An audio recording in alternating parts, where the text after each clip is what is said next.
Automata Workflows allow you to create, view, and edit each trigger, which you'll organize in a predefined sequence. There are two ways to create workflows.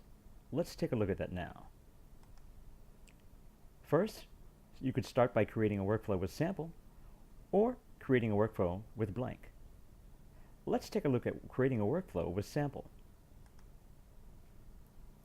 With sample, Automata has already provided sample workflows to make your task easier and more convenient. First, you'll choose a workflow, choose a rental, and finally, naming your workflow. When you're done, click Create.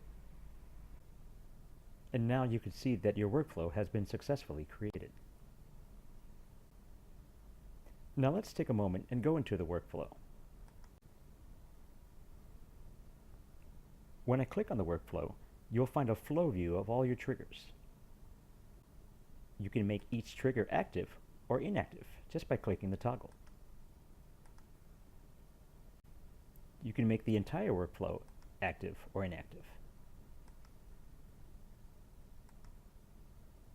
Clicking here, you can also have a list view. Another nice feature, you can add a trigger within the workflow. We'll discuss triggers in another video. Next, we'll go ahead and create a workflow with blank. Creating a workflow with blank allows users freedom and flexibility. First, start off by selecting triggers, which are already in your account.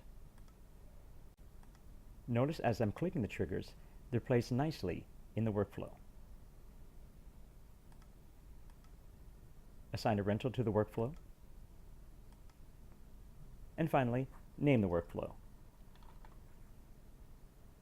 When you're done, click Create. You've now successfully created a workflow with sample and with blank.